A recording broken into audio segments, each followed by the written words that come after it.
दोई बसाए गाँव रेड़ा ढूढ़े तेरी नाव, मुए एक जाय तजधना मरे इत्यादि केते गना।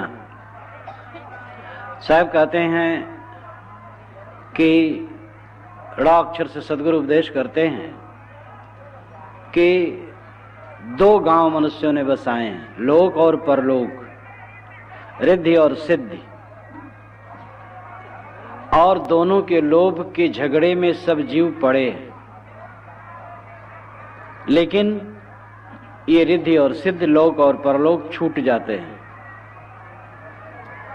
पहले के लोगों के भी छूटे हैं, हम लोगों के भी छूटेंगे। एक आदमी मर करके जाता है, दूसरा उसकी आशा करता है, लेकिन उसका भी छूट जाता है।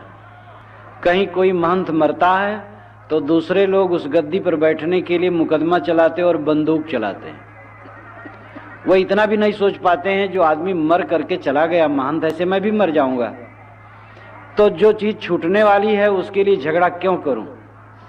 लेकिन साहब कहते हैं उसके लिए आदमी झगड़ा करता है। जिस जमीन, मकान, धन संपत्ति को छोड़ छोड़ करके संसार के लोग जा रहे हैं, उसी को प्राप्त करने के लिए दूसरे लोग लड़ाई झगड़े करते हैं।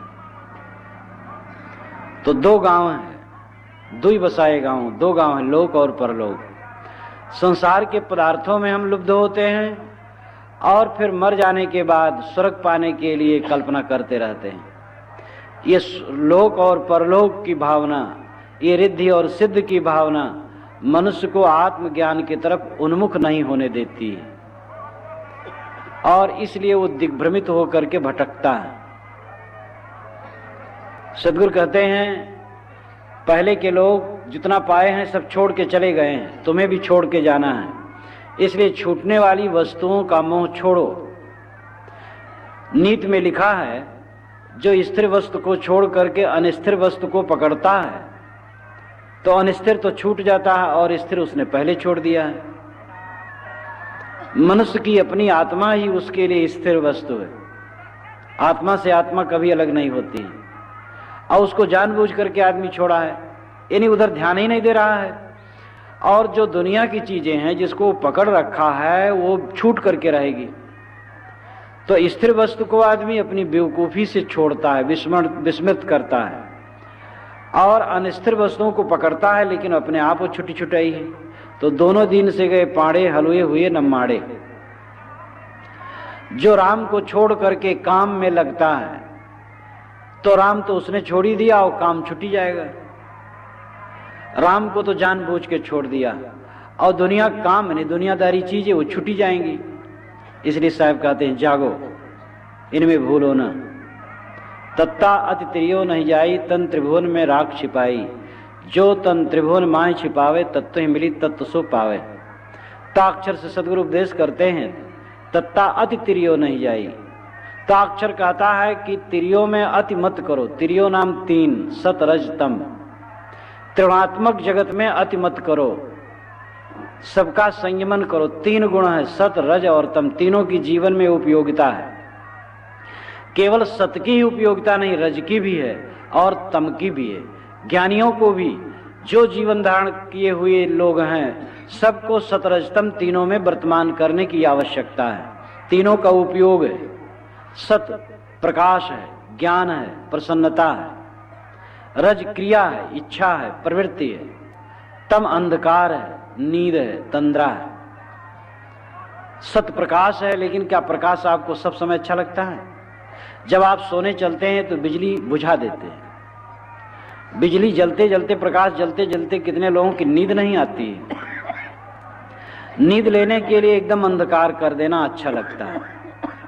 और नींद तम है, और उसके किसको नींद की जरूरत नहीं है। अगर नींद न आए तो हम पागल हो जाते हैं। कितने धनियों को नींद नहीं आती है, सोचते सोचते वे करवटें बदलते रहते हैं।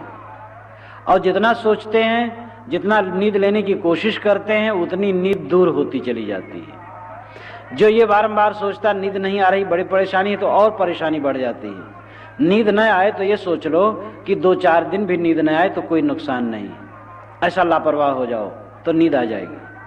अब अगर तुम्हारा दिमाग खराब होगा कि नींद नहीं आ रही है, बड़ा गड़बड़ हो रहा है, जितना तुम उसके विषय में गड़बड़ सोचोगे उतने नींद दूर भागेगी, जितना तुम कोशिश करोगे नींद के लिए उतने नींद दूर हो जाएगी। इसलिए नींद से लड़ो मत, नींद को निमंत्रित मत करो, नींद से उलझो मत, बिस्तर पर पड़ो, शरीर को ढील करके स्मृतियों को छोड़ दो, उदास हो जाओ, नींद आ जाएगी। तो अगर नींद न आए तो आदमी पागल हो जाएगा। ज्ञानी को भी नींद चाहिए, जीवन मुक्त पुरुष को भी नींद चाहिए, और नींद तम प्रधान है। तो तम की जरूरत शरीर में है, अंधकार तम है उसकी जरूरत है, आलस्य तम है आलस्य की जरूरत है। नींद के पहले आलस्य आता है तब नींद आती है। इच्छा क्रिया रज है उसकी जरूरत है। मैं बोल रहा हूं, इच्छा में प्रवृत्त हो रहा हूं, ये सात्विक इच्छा है। इस इच्छा के पीछे कोई कामना नहीं होनी चाहिए, लेकिन कोई कामना न होने पर भी लोक मंगल के लिए इच्छा की जाती है। हाय इच्छा रज ही, क्रिया रज है, बोलना एक क्रिया है और ये रज है। मैं रज में वर्तमान इस समय कर रहा हूं। अगर मैं कुछ लेख लिखता हूं तो रज है क्योंकि क्रिया है, लेख भी रज है, चलना रज है क्योंकि वो क्रिया है। तो जीवन में रज की महती आवश्यकता है, रज का सर्वथा त्याग नहीं हो सकता है। और सत ज्ञान प्रसन्नता है, ज्ञान की आवश्यकता है, प्रसन्नता की आवश्यकता है। तो सत रजतम तीन गुण है। साहब कहते हैं तत्ता आति तिरियो नहीं जाई। ताक्षर से सदगुरु उपदेश करते हैं कि त्रिगुण में अति मत करो, किसी में भी अति मत करो। बहुत न सो और बहुत न जागो, बहुत क्रिया मत करो और बहुत क्रियाहीन न बनो, इच्छाहीन एकदम न बनो और बहुत इच्छा वाले न बनो। उपयुक्त इच्छा रखो, उचित इच्छा रखो, बहु इच्छा वाले न हो। और बिना चेष्टा के तो जीवन नहीं चलेगा, इसलिए इच्छा की आवश्यकता है, चेष्टा की आवश्यकता है। विवेक पूर्वक चेष्टा चेष्टा नहीं है, किंतु चेष्टा को काटने का साधन है। श्री विशाल साहब ने कहा, सो चेष्टा चेष्टा नहीं, वह तो सो इच्छा इच्छा नहीं, वह तो इच्छा काट। जो भक्ति सेवा सत्संग ज्ञान विवेक की इच्छा होती है, यह इच्छा नहीं है किंतु इच्छा को काटने का साधन है। कुल्हाड़ी में लकड़ी लगा करके तब लकड़ी काटी जाती है, बसुला में लकड़ी का बेट लगा करके तब लकड़ी छीली जाती है। शुभ इच्छा से अशुभ इच्छा का नाश होता है। सत्संग की इच्छा करने से कुसंग में नहीं जाओगे। शराब पीने की इच्छा है, शराब पीने की इच्छा दूर करने के लिए सत्संग की इच्छा करना होगा। नाच सिनेमा में जाने की इच्छा को दूर करके सत्संग में जाने की इच्छा करना होगा। बिना इच्छा के आदमी जी नहीं सकता, इच्छा उसके मन में होगी। इसलिए शुभ इच्छा करो, अशुभ इच्छा का परित्याग करो। और इसी प्रकार क्रिया, गलत क्रिया का परित्याग करो, अच्छी क्रिया करो। भोजन करना है गरिष्ठ और मांस युक्त और गंदा भोजन न करो, सात्विक भोजन तो करना है। इसलिए इच्छा क्रिया रज है, लेकिन जीवन में रज की कितनी बड़ी आवश्यकता है और तम की कितनी बड़ी आवश्यकता है। साहब कहते हैं किसी में अति न करो, तत्ता अति तिरियो नहीं जाई। ताक्षर से सदगुरु उपदेश करते हैं कि अय लोगों, त्रिगुण में अति मत करो, सामान्य रूप से जीवन का निर्वाह लो, खाओ संतुलित। कितने लोग इतना खाते हैं कि फिर 8 घंटा पछताते हैं। एक सज्जन कह रहे थे, महाराज मैं इतना खा लेता हूं तो उसके पश्चात फिर लेटने का मन कहता है, बैठ नहीं पाता हूं। मैंने कहा तो शिक्षा फिर नहीं लेते हो? कहे महाराज पहले तो खलता है, जब खाने बैठता हूं तब मन नहीं मानता, फिर खा लेता हूं। 2 आदमी गए एक जगह निमंत्रण खाने के लिए। जब वहां पर बहुत सी पंगत से पंगत उठ गई, पंगत की पंगत उठती चली गई, लेकिन वो दोनों जिमते रहे। तो एक ने देखा और कहा कि कितने लोग खा के उठ गए, तुम लोग अभी भी नहीं पेट भरा? उन्होंने कहा क्या कहूं यार, इतने बढ़िया व्यंजन बने हैं कि उठने का मन नहीं कहता है, और ये पेट भी क्षुद्र नदी है, बह करके चलती है, थोड़े में भर जाता है और मन होता है और खाऊं। तो उसने कहा कुछ रेचक पाचक चूर्ण खा लो जिससे पच जाए और फिर खाओ। तो उसने कहा रेचक पाचक चूर्ण खाने की जगह होती तो एक लड्डू न खा लेता? कहीं इतनी भी जगह नहीं है। तब फिर दोनों उठे। एक ने कहा भैया जरा देखो तो मैं अपना जूता पहनता हूं कि दूसरे का, नीचे देखने की हिम्मत नहीं होती है। दूसरे ने कहा यार मैं तो इतना खा लिया हूं, तुम्ही को नहीं देखता हूं, जूता कौन कहते। तो ये तो बातों की अतिशयोक्ति करके बातों को समझाने के लिए कहानी होती है। लेकिन हम और आप सब सोचें, जितने लोग बैठे हैं सब सोचें, खाने के समय में कितने लोग सावधान रहते हैं। जब हम खाते हैं तो हमारी प्रकृति घंटी बजा देती है कि अब हो गया। आप ध्यान दे करके खाइएगा तो आपकी अंतरात्मा बता देती है अब पेट भर जाएगा इतने में, लेकिन थोड़ा कुछ चोखा चटकार मिल गया, 4 कौर और अंदर डाल दी, अब वही परेशानी का घर है। हम खाने को नहीं जान पाते हैं, बुढ़ा जाते हैं तब तक नहीं जान पाते हैं क्या खाना चाहिए, कितना खाना चाहिए। तंबाकू खाते हैं, बीड़ी पीते हैं, गांजा पीते हैं, शराब पीते हैं, मांस खाते हैं, अंडा खाते हैं। ये कोई खाने पीने की चीज है? ये खाने पीने की चीज नहीं। दाल भात रोटी सब्जी खाने की चीज, लेकिन वो कितना खाना चाहिए लोग नहीं समझ पाते हैं। साहब कहते हैं लोग अति करते हैं, तत्ता अति त्रियो नहीं जाई। त्रियो में अति मत करो, त्रिगुण में अति मत करो, विवेक पूर्वक उनका उपयोग करो जीवन में। भजन क्या? संतुलित जीवन जीना भजन है। मन से जितना सोचना चाहिए उतना सोचो, वाणी से जितना कहना चाहिए उतना बोलो, इंद्रियों से जितना काम करना चाहिए उतना करो, लोगों से व्यवहार जो उचित हो उतना करो, बस पूरा जीवन भजन में हो जाए। हम नाम तो जरूर जपते हैं, मंत्र तो जरूर जपते हैं, और भी अनेक प्रकार के भजन करते हैं, लेकिन मन वाणी कर्मों का संयम नहीं है, खान पान का संयम नहीं है, जीवन में कोई संतुलन नहीं है, तो भजन चलता रहता है और जीवन असंतुलित बना रहता है।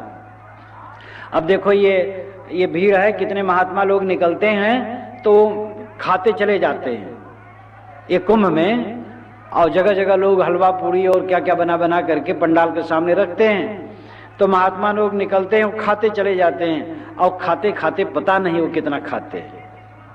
तो साधना का पक्ष का क्या है और खाना घूम घूम करके बड़ा अंतर है।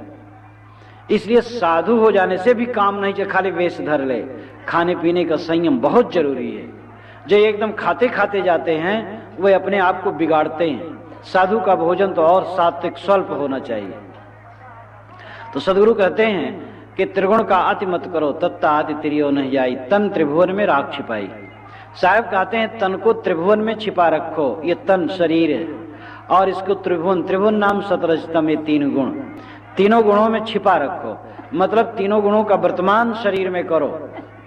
छिपा रखने का मतलब यह है कि संयम से चलाओ, इसका खान पान व्यवस्थित रखो, जीवन निर्वाह होता रहे और ये बंधन का कारण न बने, मोक्ष का कारण बने। खिलाना इस शरीर को क्यों है? क्योंकि इसे साधन करना है। खाते हैं जीने के लिए, जीते हैं खाने के लिए, ये कोई जीवन नहीं है। जिए खाने के, खाएं जीने के लिए और जिए भजन के लिए, साधन के लिए, कल्याण के लिए। और वो तभी संभव है जब जीवन में संतुलन हो। तो तत्ता अति त्रियो नहीं जाई, तन त्रिभुवन में राख छिपाई। साहब कहते हैं शरीर का गुजर करना क्या है? शरीर को त्रिभुवन में छिपाए रखना है, यानी तीनों गुणों में इस शरीर का वर्तमान करना है, संतुलित जीवन व्यतीत करना है। संतुलित जीवन ही भजन है, संतुलित जीवन रखना ही भजन है। इस पर हमें ध्यान देने की आवश्यकता है।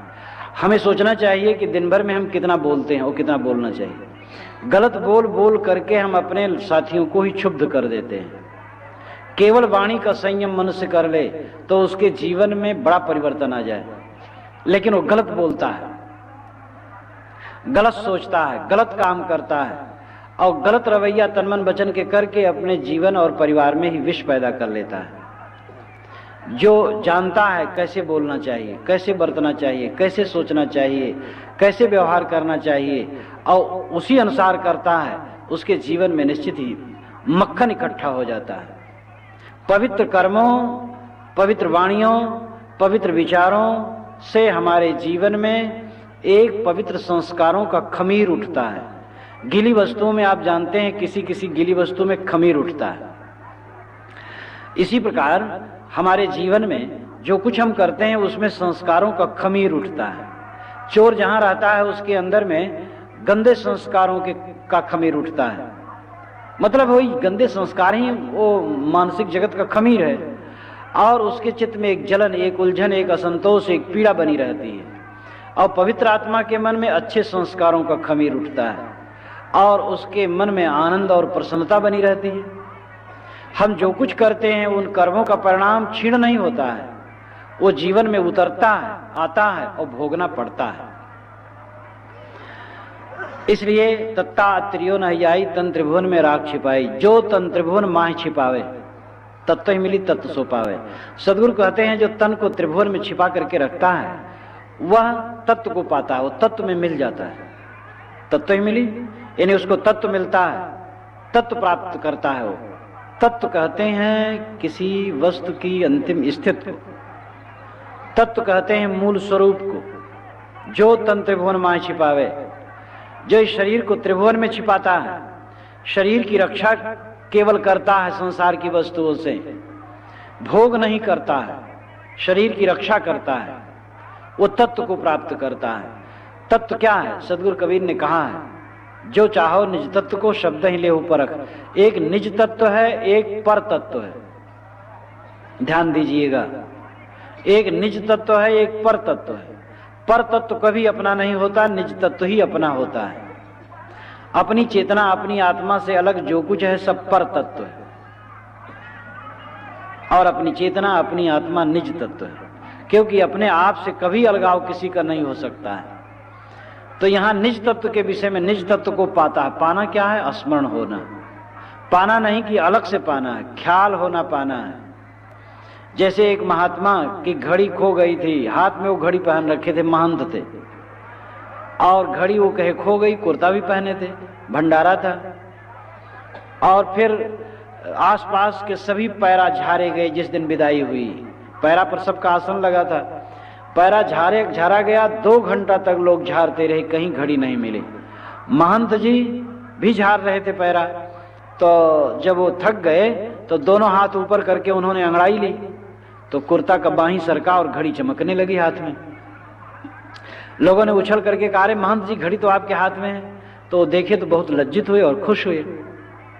ये मेरे सामने की घटना है, ऐसी घटनाएं समय समय से हो जाती हैं। तो घड़ी उनकी खोई नहीं थी और घड़ी उन्होंने पाई नहीं। घड़ी का विस्मरण हो गया था और उसका स्मरण हो गया, बस इतना ही था। इसी प्रकार घड़ी के समान हमारी आत्मा है, यानी आत्मा खोई नहीं है और आत्मा को पाना नहीं है। हमारा राम खोया नहीं, हमारा भगवान खोया नहीं है और उसको पाना नहीं है। विस्मरण है, स्मरण करना है। स्मरण करना ही तत्व पाना है। तत्व ही मिली तत्व सो पावे।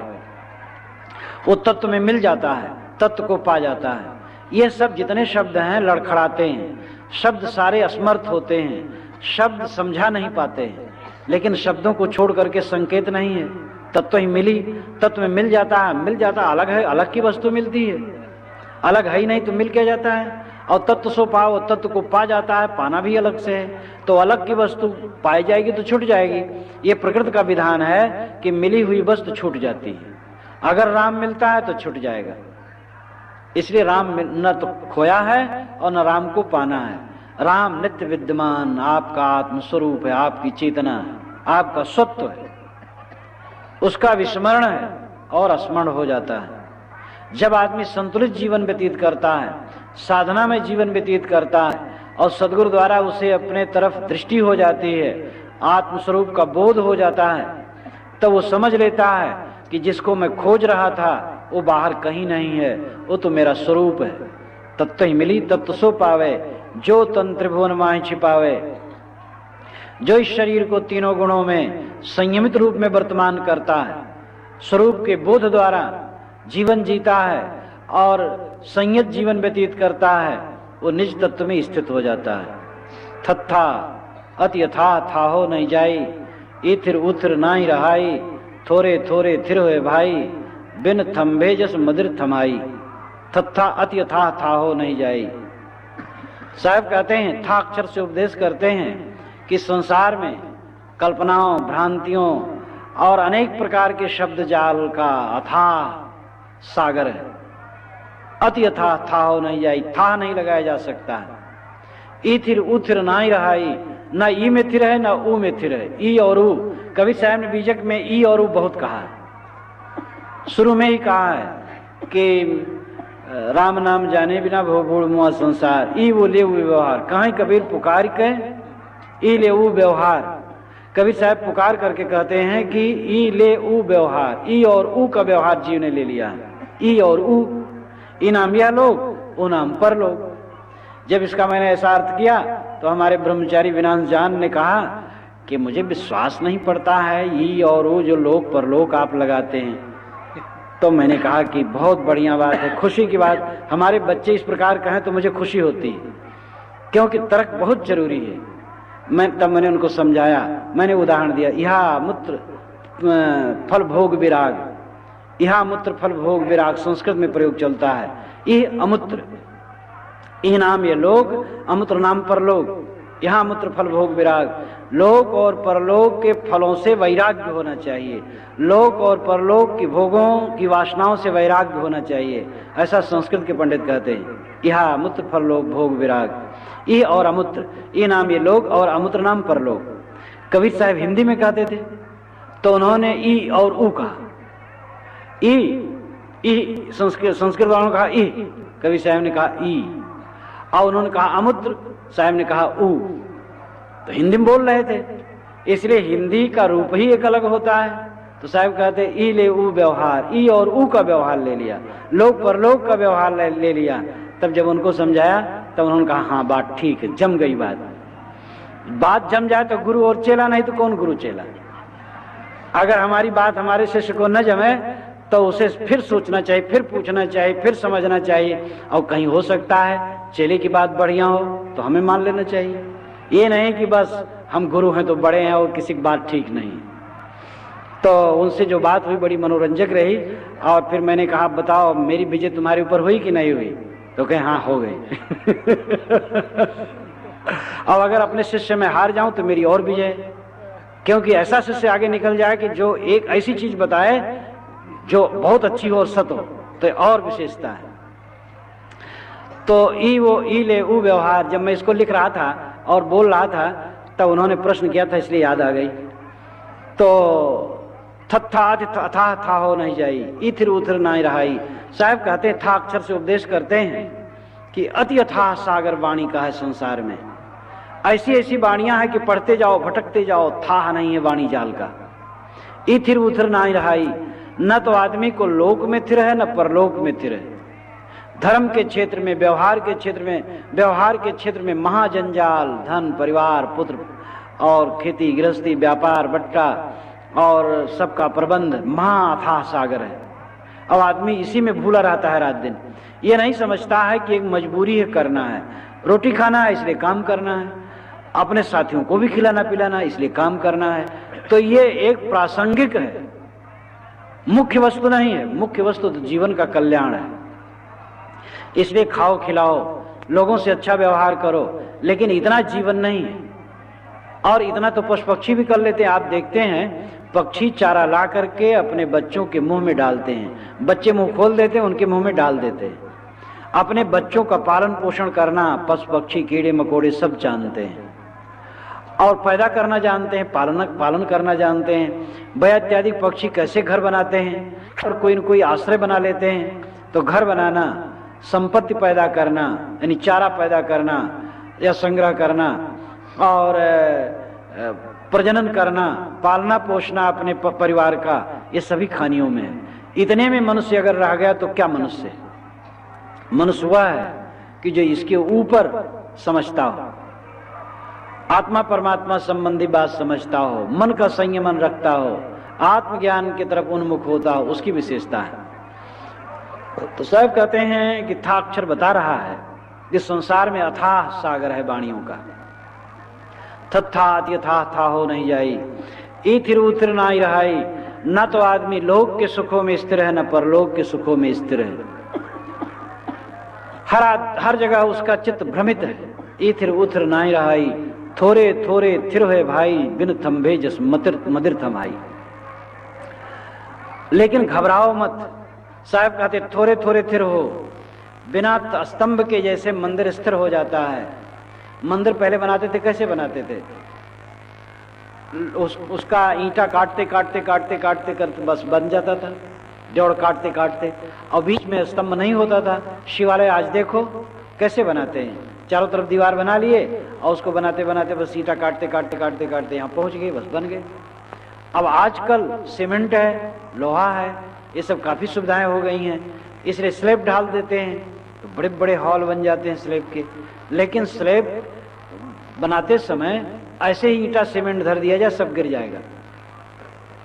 एक नकली छत बना ली जाती है, उसके ऊपर सब सांचे ढाल करके और उस पर चीजें ढाल दी जाती हैं और वो जमता है सप्ताहों, 2 सप्ताह 3 सप्ताह, और उसके पश्चात खोला जाता है तो वो बन जाता। तो धीरे धीरे हुआ।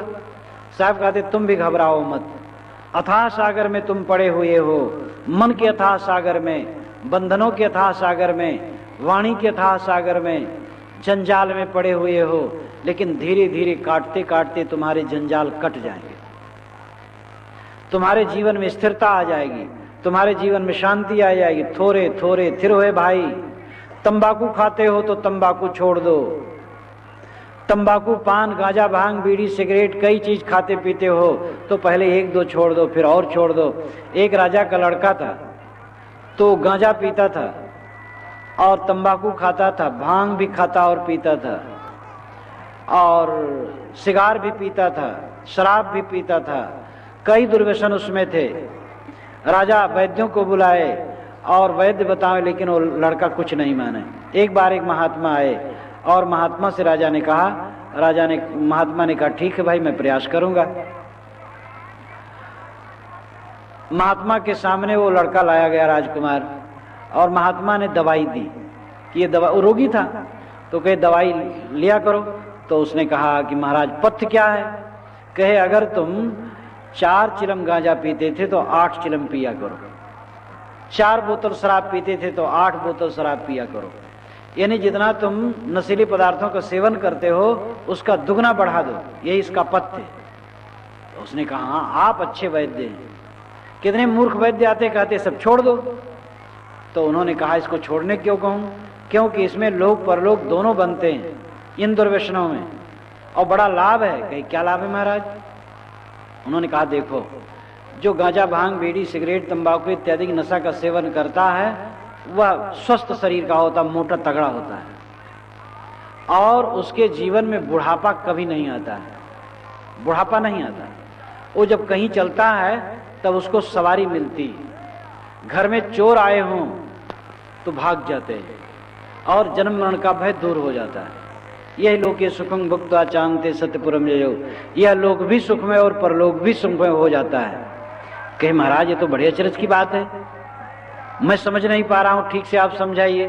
कहे देखो, ये सारा दुर्व्यसन जो ग्रहण करता है उसका शरीर रोगी हो जाता है, तो गुट्ठे गुट्ठे शरीर भर में पड़ जाते, वो मोटा मोटा थुल जैसा हो जाता है, इसलिए स्वस्थ दिखता है, और उसको बुढ़ापा नहीं आता, क्योंकि जवानी में बूढ़ा हो गया तो बुढ़ापा ने कोई जरूरत नहीं रहती है, वो जवानी अवस्था में बूढ़ा हो जाता है।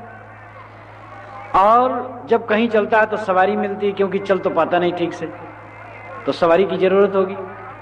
घर में चोर आए हों तो रात भर तो खांसता रहता है, इसलिए चोर आए हों तो भाग जाते हैं। अब ऐसा दुर्व्यसनी सत्संग नहीं करता है, सत्संग न करने से उसको ज्ञान नहीं होता है, इसलिए ज्ञान न होने की वजह से जन्म मरण का भय होता ही नहीं है। सबसे भला है मूढ़ जिन्हें व्यापे जगत गति, गोस्वामी जी ने कहा है सबसे भले मूढ़ हैं जिनको जगत गति नहीं व्यापती। लेकिन जगत गति न व्यापे तब तो मूढ़ अच्छे हैं, और जगत गति व्यापे तो मूढ़ तो नहीं अच्छे हैं। तो उन्होंने कहा महाराज तब तो ये सब दोष है। अब तुम स्वयं समझो। महात्मा ने कबीर साहब की बोली में समझाया था। कबीर साहब उल्टवासी न कहते हैं, हर बात में उल्टवासी कहते हैं। एक साधुनी बना लिए, और साधुनी बना करके घूम रहे थे, तो कबीर साहब मिले। उन्होंने कहा सुंदरी ना सोए सनकादिक के साथ, कबहुक दाग लगावे कारी हाड़ी हाथ। सुंदरी नहीं सो, मूस बिलाई एक संग कहु कैसे रह जाए, अचरज एक देखो संतो हस्ती सिंह नहीं खाए। चूहा और बिल्ली एक साथ में कैसे रह सकते हैं? ऐ संतो एक आश्चर्य देखता हूं कि हस्ती सिंह को खा रहा है। यहां भी व्यंग है, माया और जीव पर व्यंग है। चूहा बिल्ली के साथ रह करके सुरक्षित नहीं रह सकता है, इसी प्रकार जीव माया में लिपट करके सुरक्षित नहीं रह सकता है। तो व्यंगात्मक ढंग, उल्टवासी, जितनी उल्टवासियां सब व्यंगात्मक है। इसी प्रकार उन महात्मा ने मानो कबीर साहब की शैली में उस लड़के को समझाया था, तो समझ में आई बात। तो धीरे धीरे दोषों का त्याग करो। मोक्ष एक बार की नहीं होता है। शराब का त्याग कर दो, शराब से मोक्ष हो गया। बीड़ी का त्याग कर दो, बीड़ी से मोक्ष हो गया। पान तंबाकू का त्याग कर दो, पान तंबाकू से मोक्ष हो गया। आपके दांत मोती के समान चमकने चाहिए। जो कुछ पाता है आदमी मुंह में डालता जाता है। आदमी ने मुंह को बना लिया है चूल्हा। चूल्हा में लकड़ी, कंडा, पैरा, पताई, जो कुछ है लोग झोंकते रहते हैं। वैसे कितने आदमी मुंह में झोंकते रहते हैं। पान पाए उसको डाल लिए, तंबाकू पाए उसको डाल लिए, बीड़ी पाए उसको खोस लिए। बस जो पाते मुख में खोसते जाते हैं, सोचते नहीं है एक मुख में डालने लायक है कि नहीं है, कोई लाभ है। कई लोगों से मैंने पूछा, पढ़े लिखे लोगों से, कि सिगरेट पीने से क्या लाभ है। उन्होंने कहा लाभ तो नहीं है। मैंने कहा हानि, तो क्या हानि तो है। अब लाभ तो नहीं है, हानि तो है। फिर ऐसा काम आप पढ़े लिखे लोग क्यों करते हो? और जितने पढ़े लिखे लोग हैं सब अपने को बुद्धिवादी मानते हैं और बुद्धिवादी बनाए और काम करें बेबुद्धि का, तो कैसे बुद्धिवादी हैं? सिगरेट की खपत पढ़े लिखे लोगों में होती है और सिगरेट पर लिखा रहता है सिगरेट पीना स्वास्थ्य के लिए हानिकर है। तो साहब कहते हैं कि दोषों का त्याग करो धीरे धीरे। रस रस सूख सरित सर पानी, ममता त्याग करहि जिम ज्ञानी। गोस्वामी जी कहते धीरे धीरे, जैसे कुआर आता है तो धीरे धीरे तालाब और नदियों का पानी सूखता जाता है, इसी प्रकार ज्ञानी और समझदार भक्तजन धीरे धीरे दोषों का त्याग करते जाते हैं। जितना दोष तुम्हारे जीवन में पर साल था, उतना दोष अगर आज भी है तो आपके जीवन में कोई प्रगति नहीं है। गत वर्ष से आपका जीवन अधिक निर्दोष हो जाए, अधिक सद्गुण संपन्न हो जाए। सदैव अपने को नंबर दो और आगे बढ़ाओ। काम की आसक्ति गत वर्ष से कम हो गई है, अब उतना क्रोध नहीं करते हो, बच्चों से उतना नहीं उलझते हो, पड़ोसियों से नहीं उलझते हो, खाने पीने के लालची लोभी जितने थे वैसे नहीं रह गए हो। अब तुम ज्यादा संयत हो गए हो, ज्यादा प्रसन्न रहते हो। ये तुम्हारे जीवन की सफलता है। थोड़े थोड़े स्थिर हुए भाई, अरे भाई थोड़े थोड़े आदमी स्थिर हो सकता है। यतया क्षीण दोषा, यत्न पूर्वक धीरे धीरे आदमी दोषों को छीण कर सकता है। तो थोड़े थोड़े स्थिर हुए भाई, बिन थंभे जस मंदिर थमाई। बिना स्तंभ के जैसे मंदिर ठहर जाता है, ऐसे साधना करते करते जीवन मुक्त हो जाता है। और इसमें अनेक साधनाओं के लिए भी आदर है। जो विविध मत के लोग विविध साधनाएं करते हैं उनका अपना अपना उपयोग है, लेकिन वहीं वे रुके न रहें, विवेक को प्रश्रय दें और विवेक तक पहुंचें। बिना विवेक के भ्रांति कट नहीं सकती है। कोई भी, जैसे एक बच्चा होता है, वो रोता है दूध के लिए, माता चटुआ दे देती है, वो मुख में डाल करके चाटने लगता है। बच्चा समझता है दूध मिल रहा है और चुप हो जाता है, लेकिन थोड़ी देर में लगता है कि दूध नहीं मिल रहा है और वो भूखा महसूस करता है, भूख ही है अभी, फिर रोने लगता है, चटुआ फेंक देता है। कितने ऐसे साधन हैं जो चटुआ के समान हैं और उससे मन में थोड़ी प्रसन्नता आती है, थोड़ा आनंद आता है, लेकिन अखंड तृप्ति नहीं हो सकती है। अखंड तृप्ति के लिए विवेक की जरूरत है, विवेक जगना चाहिए। तो थोड़े थोड़े स्थिर हुए भाई, बिन थंभे जस मदिर थमाई। दद्दा देखो बिन सनहारा, जस देखो तस करो विचारा। दसों द्वारे तारी लावे, तब दयाल के दर्शन पावे। सदगुरु कहते हैं कि दद्दा देखो बिन सनहारा। दा अक्षर से उपदेश करते हैं कि सब कुछ परिवर्तनशील समझो और जस देखो तस करो विचारा। जैसे देखो वैसे विचार करो। देश काल समय के अनुसार जो अपने को नहीं ढाल पाता है वो समझदार नहीं है। आजकल पुरानी और नई संस्कृतियों में होड़ मची हुई है। पुरानी संस्कृतियां टूट रही हैं और नई संस्कृति बन रही है। नए ढंग से लोग जीने की चेष्टा करते हैं और उनमें बड़ा टकराव होता है। पहले जमाने में जो 100 वर्ष में परिवर्तन होता था, आज 10-15 वर्ष में वो परिवर्तन हो जाता है। एक जगह में था तो एक माता जी को देखा, वह धनी घराने की महिला थी, बूढ़ी थी, वह हरदम झिड़कती रहती थी और कहें देखो साहब कैसा खराब जमाना आ गया है। मैं भोजन बनाती थी तो सबको भोजन करा करके तो स्त्रियों के साथ भोजन करना बैठती थी, और बहू आई है तो सबको भोजन करा देती है तो अपने मियाँ को लेकर के बैठती है और मियाँ बीवी बैठ करके टेबल पर भोजन करते हैं और हंसते हैं। ये कितना खराब है। और महाराज देखो, मैं थी तो जब ऑफिस से मेरा पति आता था तो अपने घर में वो रहता था या बाजार जाए, और मैं तो घर में ही रहती थी। और अब क्या होता, ऑफिस से आता है लड़का और बस अपनी बीवी को ले लेता और चल देता बाजार। तो महाराज ये सहा नहीं जाता है और बहुत एकदम उलझी। मैंने कहा, माता जी, आपके बहू और बेटों के मन में आपके प्रति श्रद्धा नहीं जग सकती है। आप समय देखो, दद्दा देखो विनसनहा राजस देखो तस्करो विचारा। मैंने उनसे कहा, आपका लड़का अपनी पत्नी को लेकर के बाजार जाता है, ये बहुत है, दूसरे की पत्नी लेकर के तो नहीं जाता है। जब दूसरे की बहू बेटी को लेकर के जाएगा तब उसको बुरा माना जाएगा। बहू घर में दिन भर पड़ी रहती है और शाम को अगर अपने पति के साथ में वो बाजार घूम लेती है तो क्या अपराध करती है। और अगर बहू को यही इसी में संतोष मिलता है कि अपने पति के साथ बैठ करके भोजन करे, बहुत अच्छा है। ये गृहस्थों को ध्यान देना चाहिए। आपके बहू बेटे अगर परस्पर में प्रेम से रहते हैं तो आपकी नई पीढ़ी के लिए बड़ा सुखद है। आपके बहू बेटे अगर कलह से युक्त हो जाएं तो आपका घर नरक बन जाएगा। इसलिए बहू बेटे को श्रेय दो। ये माताएं भी होती हैं तो बहुओं के पीछे पड़ जाती हैं। पहले तो बहू आई तो कुछ सेवा हुआ कर दी, थोड़ा कभी पैर दबा दी, नहला दी, कभी उठन लगा दी, तो थोड़े दिन तो चलता है, ज्यादा तो बहुत दिन नहीं चल सकता है। उसके पश्चात जब कम हुआ तो ये सास जा करके घर घर निंदा कराती हैं कि बहू तो बड़ी बेकार है। या थोड़ी थोड़ी बातों में आलोचना। माताएं देखती हैं कि मेरा लड़का मैंने पैदा किया, मैंने पाला पोसा, मैंने बड़ा किया, और वो देखो एक बाहर की लड़की आई और उसके हाथ में वो बिक गया। लेकिन वह खुद सोच लें कि वह भी बाहर से आई थी और उसका पति भी उसके हाथ में बिक गया था। अगर उसका पति उसके हाथ में न बिकता तो उनको कितना कष्ट होता। एक बहू आए और उसका पति उस पर कोई ध्यान न दे, कितना कष्ट होगा। इसलिए हर बहू चाहती है कि हमारा पति हमारे लिए ध्यान दे। तो आपका लड़का भी आपके बहू के प्रति ध्यान देता है तो क्या अपराध करता है।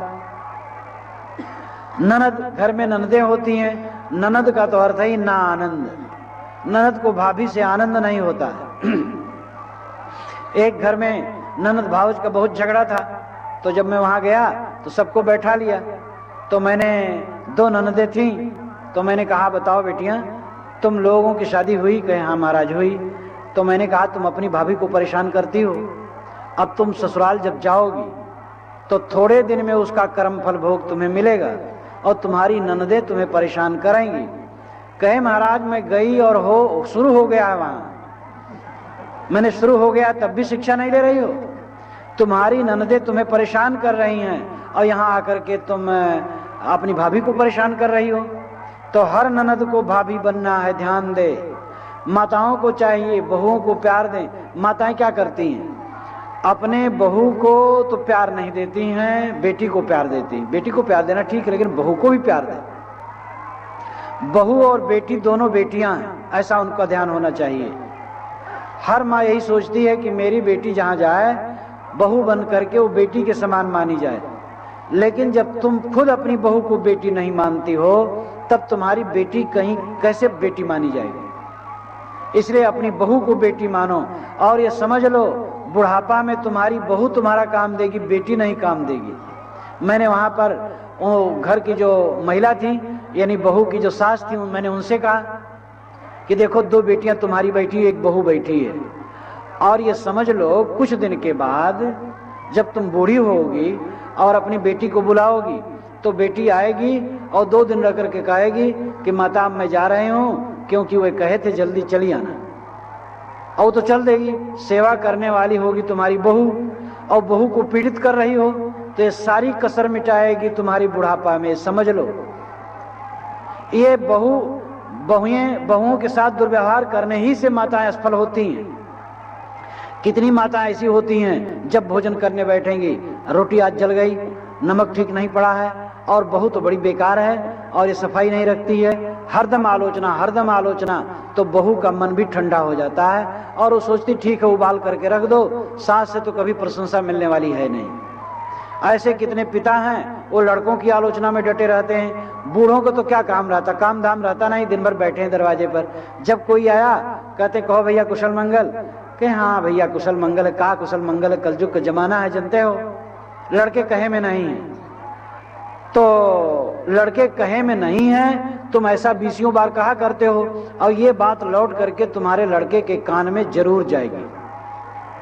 अच्छी बात तुम कहोगे लोग नहीं पहुंचाएंगे, गलत बात कहोगे जरूर पहुंचाएंगे, और फिर लड़के के मन में एक दरार पैदा होगी, और दरार पैदा होगी, आपसे उसका मनमुटाव होगा, धीरे धीरे आपको और कष्ट होगा, तो उसके मन में दरार बढ़ती चली जाएगी, और निश्चित है ये आपके लिए अशुभ होगा।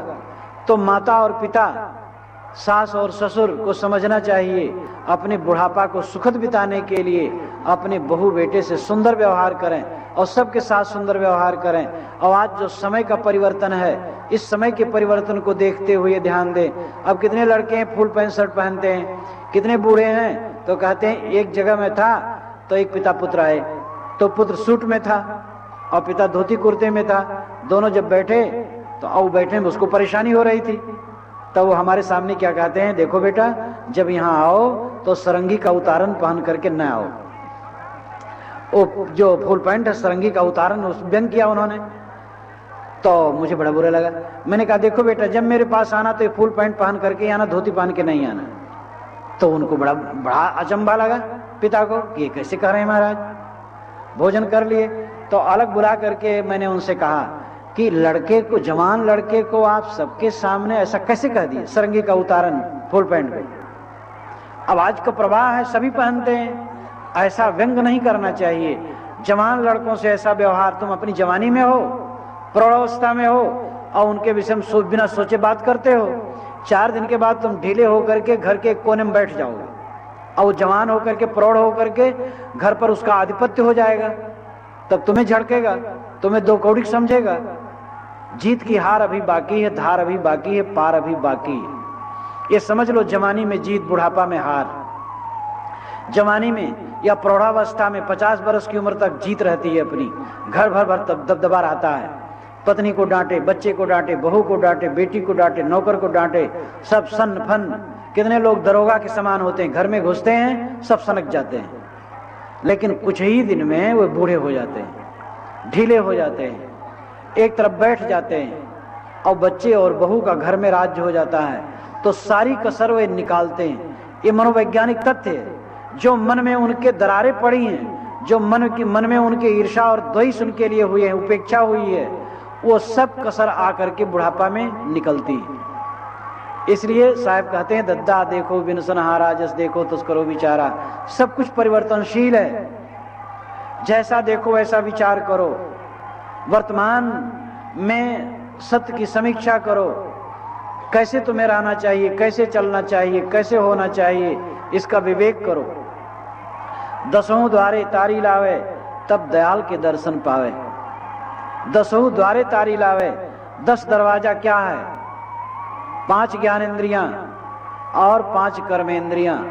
इसमें तारी लगाना नाम ध्यान लगाना।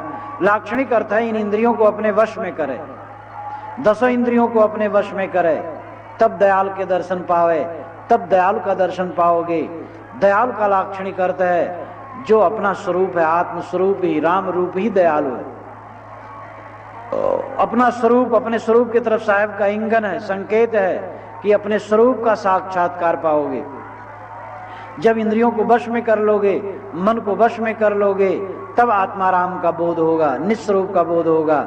धद्धा अर्धमाही अधियारी, अर्ध छोड़ ऊर्ध मन तारी। अर्ध छोड़ ऊर्ध मन लावे, आपा मेट के प्रेम बढ़ावे। शायद धा अक्षर से उपदेश करते हैं कि आधे में अधियारी है, धद्धा अर्धमाही अधियारी।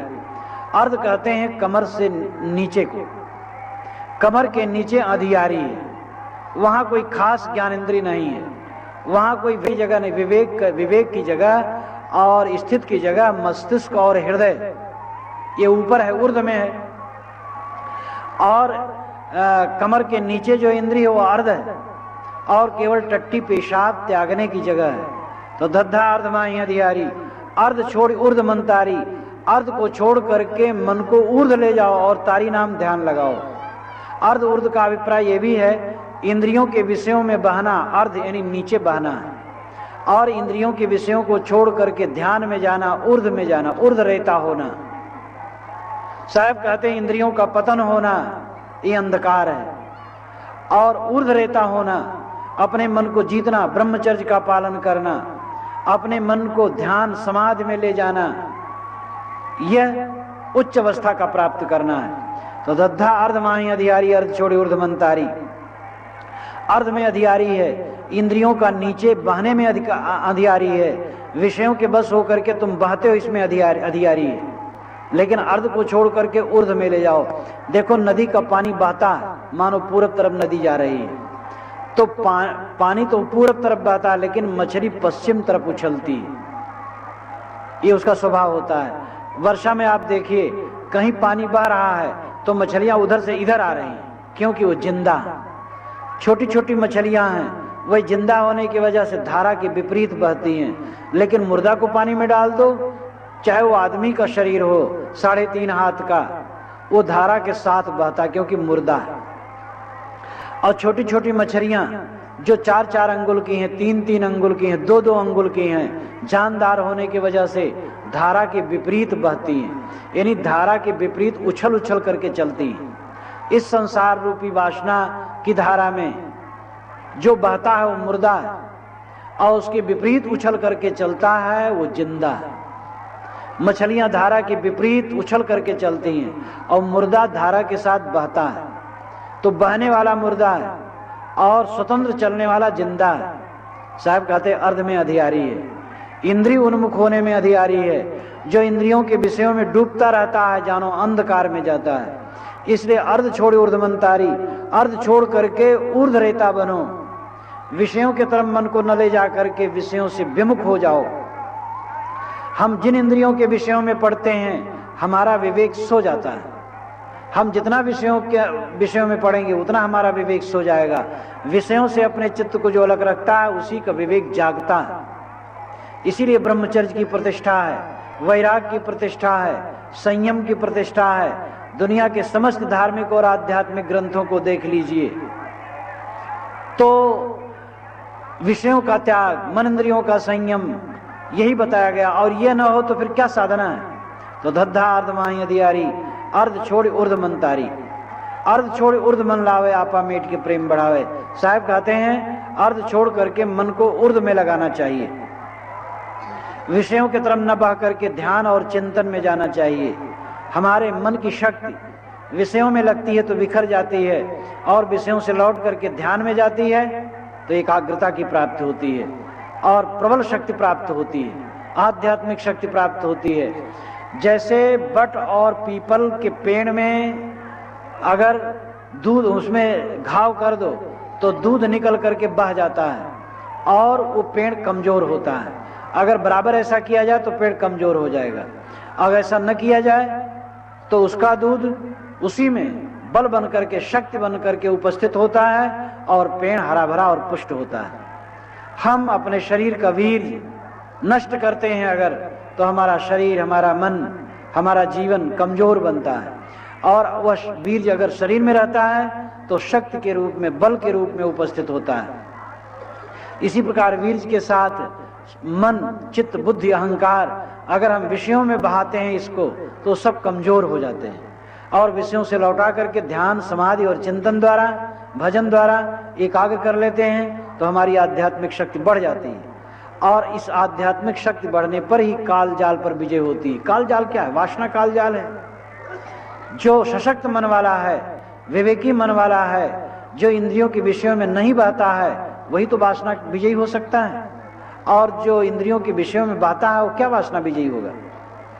इसलिए दद्धा अर्धमाही अधियारी, अर्ध छोड़ी ऊर्ध्वमंतारी। अर्ध छोड़ी ऊर्ध्व मन लावे, हर साधक का कर्तव्य है, हर स्त्री पुरुष का कर्तव्य है कि अर्धगामी जो इंद्रियों की दशा है, मन की दशा, उसको छोड़ करके ऊर्ध्व मन लावे, ऊर्ध्व रहता हो, संयमी हो, ध्यान में जाए, आपा मेट के प्रेम बढ़ावे। देह और देह जनित प्राणी पदार्थों में जो आपा है, आपा का 2 अर्थ होता है जो मैं समय समय से आप लोगों के सामने कहता रहता हूं। आपा का शुद्ध अर्थ है निज रूप, स्वसत्ता। आपा नाम अपनत्व, अपना भाव, अपना स्वरूप, अपनी आत्मा, यही आपा है। लेकिन आपा उसे भी कहते हैं जो अपना नहीं है, उसको अपना मान लिया जाता है। यह शरीर अपना नहीं है और मान लिया गया मैं शरीर हूं या मेरा शरीर है। ये संसार के प्राणी पदार्थ अपने नहीं हैं, लेकिन हम मान लेते हैं कि ये मेरे हैं, ये आपा है। इस आपा का त्याग करना होता है। और जो पहला आपा है निज स्वरूप का बोध, आपा नाम अपनत्व, अपना स्वरूप भाव, उसका त्याग तो हो ही नहीं सकता, उसमें स्थित होना है। उसी आपा का मैंने त्याग कर दिया है। जो निज स्वरूप का भाव है, आत्मस्थित का भाव है, उस आपा का मैंने परित्याग कर दिया है। और जो देहादिक पदार्थों में आपा नाम अहंकार हो गया है, उसी में हम डूब गए हैं, इसीलिए दुख है। साहब कहते हैं आपा मेट के प्रेम बढ़ावे। आपा यहाँ अर्थ है अहंकार। अहंकार को छोड़ करके, देहादिक समस्त प्राणी पदार्थों का अहंकार छोड़ करके अपने आत्म स्वरूप में प्रेम बढ़ाए, स्वरूप स्थित में प्रेम बढ़ाए, ध्यान और चिंतन में प्रेम बढ़ाए, उपासना और आराधना में प्रेम बढ़ाए। जो विषयों में प्रेम है उधर से लौटा करके ध्यान चिंतन में हमारा प्रेम बढ़ना चाहिए। विषयों के चिंतन क्यों होता है? क्योंकि सांसारिक प्राणी पदार्थों के लिए हमारे मन में आपा है, अहम भाव है। देहाभिमान उदय होने पर काम भाव उत्पन्न होता है। देहाभिमान का त्याग कर दो, काम भाव नहीं उत्पन्न होगा। इसके लिए एक सरल साधना करो। बिस्तर पर लेटे हो, कल्पना करो तुम्हारा शरीर छूट गया है, जीव एकदम अलग हो गया है। ऐसी कल्पना करो कि मैं देह से बिल्कुल अलग हूं और शरीर मुर्दा पड़ा है, शरीर में लोने पड़ गए हैं, वो सड़ गया है, आग में रख दिया गया, वो जल गया, राख हो गया है, अथवा उगाड़ दिया गया है, सड़ गया है, अथवा पानी में फेंक दिया गया है और उसे जल जंतुओं ने खा लिया है। शरीर छूटे हजारों वर्ष हो गए हैं और शरीर नहीं है, मैं केवल हूं। एक कल्पना है मन की, लेकिन इस कल्पना में लगातार तुम कुछ समय रहा करो, देखो काम, वहां काम की गंध भी नहीं हो। तुम्हें चिंता होती है, कल्पना करो शरीर नहीं है, और पूर्ण कल्पना हो जाए शरीर नहीं है, उस समय क्या चिंता होगी? सारी चिंता शरीर के लिए है और शरीर ही नहीं है तो क्या चिंता है? ये सब एक भावनाएं, क्योंकि अंत में यही होने वाला है। अंत में शरीर सड़ेगा, जलेगा, पानी में पड़ेगा। अंध दशा लिया आदमी सोई सांच बैराग, सो सुखिया त्योलोक में जाको निश्चय त्याग।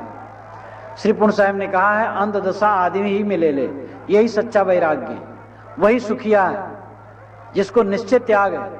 अंत में होने वाली दशा पर पहले ध्यान दो। जवानी में बुढ़ापा को देखो, संयोग में वियोग को देखो, सुख में दुख को देखो और जीवन में मृत्यु को देखो। प्रश्न हो सकता है कि ये तो बड़ा निराशावादी विचार है, हम जवान हैं और हम कल्पना करें बूढ़े हो गए, वाह, ये बात समझ में नहीं आती। हमारा शरीर अभी हम कल्पना करने मर गए, हम सुखी हैं कल्पना करने दुखी हो गए। ये प्रश्न वही लोग करते हैं जो साधना नहीं करते। तुम जवान हो, अगर बुढ़ापा अपने शरीर में देखोगे तो बूढ़े नहीं हो जाओगे, अहंकार चूर्ण होगा, और वो तो बुढ़ापा आ ही रहा है, 4 दिन में पहुंच जाएगा। और सुख है, दुख तो आ ही जाएगा, संयोग में वियोग तो आ ही जाएगा, जीवन रहते रहते मरण एक दिन आ ही जाएगा। जन्म और मृत्यु जीवन के दोनों छोर हैं। तो जो अंत की अवस्था को भूला रहता है वो सावधान नहीं है। जो अंत की अवस्था को अपने ध्यान में रखे वही ज्ञानी है।